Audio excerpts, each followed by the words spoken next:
Okay, we are at the Georeference box in our flowchart. In this video, we are going to take the map that we scanned and convert it from scanner coordinates into GIS coordinates so that we can use it as a backdrop for our on-screen digitizing exercise. It also means that any other maps, GIS maps over our field area, are going to overlay it. Now we do this by matching the corners of the clip region in the scan to the corners of the same clip region in the QuantumGIS map.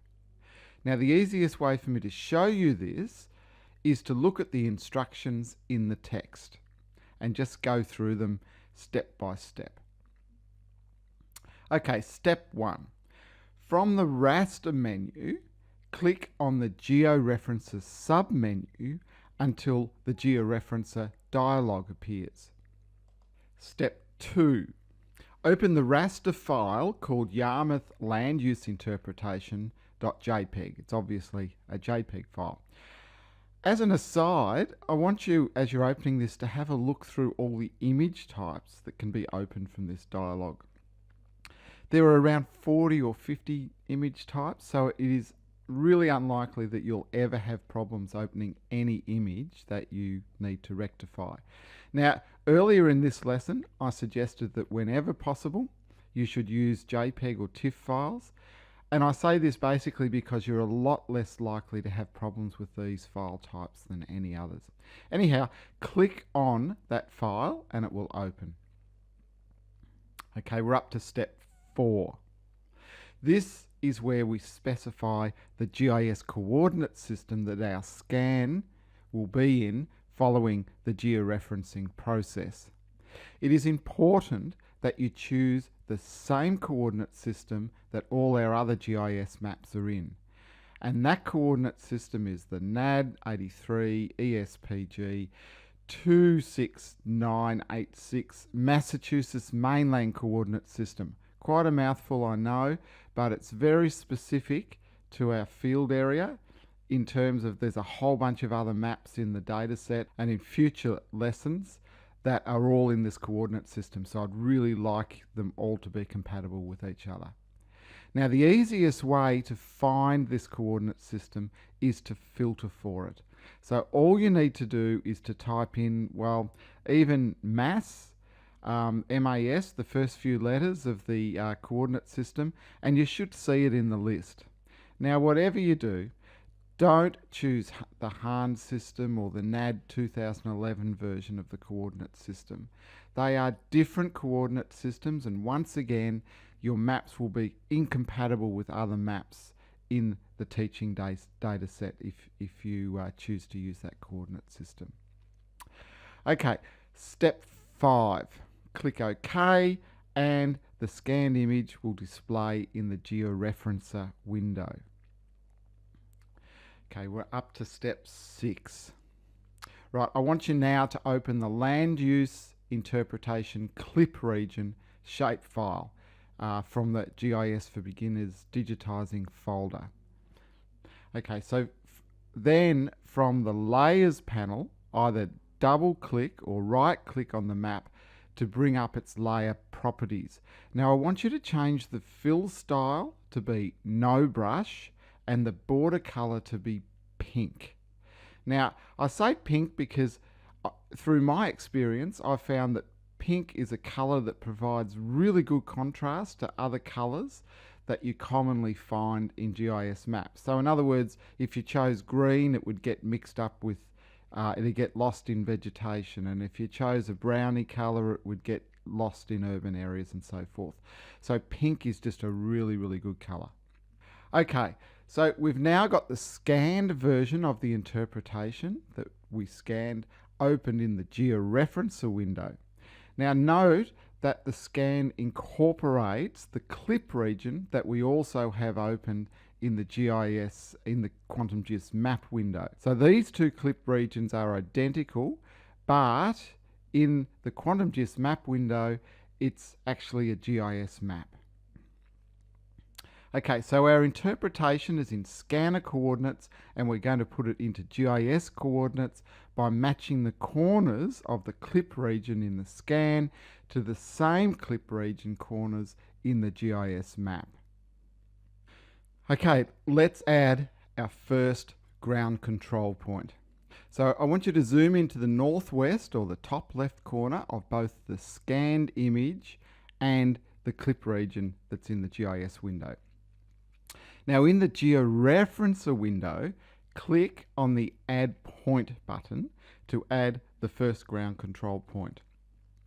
Now I want you to get right into the corner, and that's why we're zoomed in. The more accurate you can get with this, the better.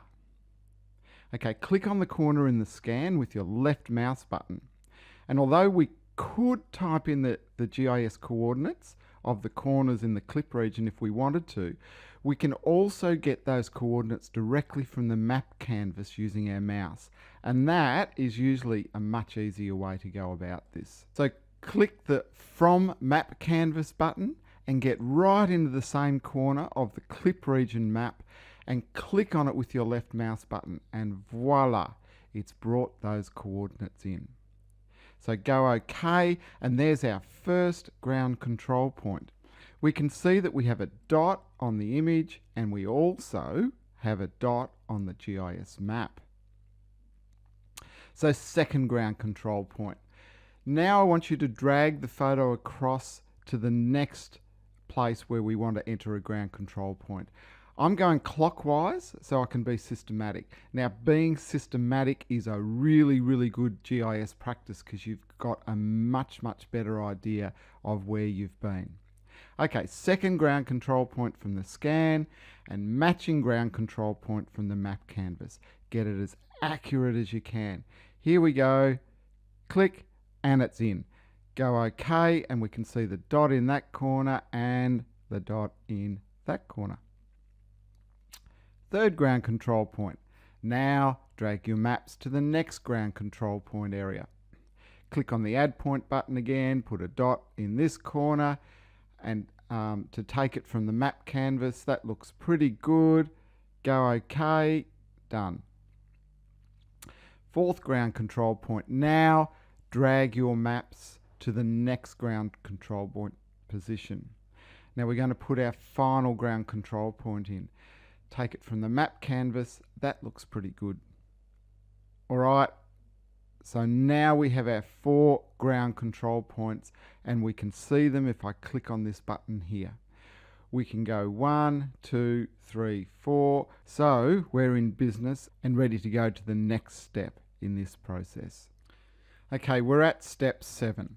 Let's talk now about the ground control point table, otherwise known as the GCP table. Now, if we accidentally put a ground control point in the wrong spot, we can easily turn it on or off by toggling the visible checkbox. And if we toggle it off, QGIS will ignore it. Notice that the ID starts from 0 and not 1. That's because in most computer applications, numbers start from 0. The source X and source Y columns are the pixel coordinates of each control point in the scan. So the source X for ID 0, i.e. the top left corner, is 138.886 pixels in the X and minus 171.44 pixels in the Y. And what that means is that 0x and 0y in pixel coordinates are the top left corner of every scan. The dist X and dist Y stands for destination X and destination Y. These are the GIS coordinates for each control point in the Massachusetts mainland coordinate system. In this case, for ID 0, 305 484 is the X coordinate of this dot up here, and 823041 is the Y coordinate for the same dot. The DX pixels and DY pixels column represents the error in your ground control points. Low numbers in these columns, like 2, 3, 5, maybe 7, are good. but high numbers like say 20 or more are bad, so you should revise your ground control points in such cases. Now sometimes error values will remain high whatever you do, so on some occasions you may need to repeat the georeferencing process using the output from your first georeferencing attempt as the input for your second attempt, and sometimes it can take 2 or 3 or 4 goes to get this right. Now, the residual error is the overall error of a ground control point. Now, because we have the same clip region in both our scanned interpretation and in our GIS, we have very well defined ground control points, and consequently, we have low error values. In other applications where you're using landmarks such as road intersections and things like that, and fence lines, these values are actually rarely as low as this, very rarely. Okay, so we've got our first 4 ground control points in both the Georeferencer window and in the QuantumGIS map window. Step 8. Now click on the green arrow button to start the Georeferencer. Step 9. The first thing that comes up is a message that says, please set the transformation type. Now, the transformation settings dialog box looks a bit tricky, and to be honest, it actually sort of is. That's because the options in this box allow you to customize your transformation type to the level of distortion within your scan. However, for our purposes today, all I want you to do is to set the transformation type to be polynomial 1, set the resampling method to be nearest neighbour, set the target SRS to be NAD 83 ESPG 2926986 Massachusetts Mainland Coordinate System,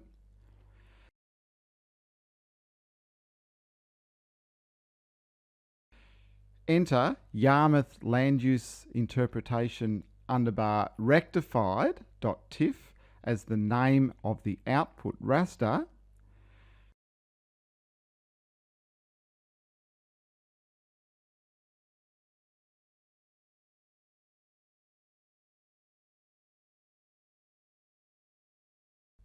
and make sure the Load in QGIS when done box is checked. Then click OK.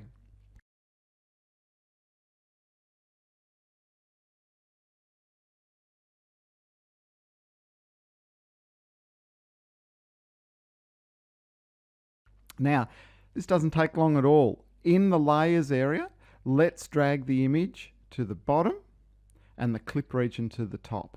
And when we do that, we can see that the clip region overlays precisely. Okay, so now we have a georeferenced image and we are in a position to on-screen digitize our land use interpretation. I will see you in the next video.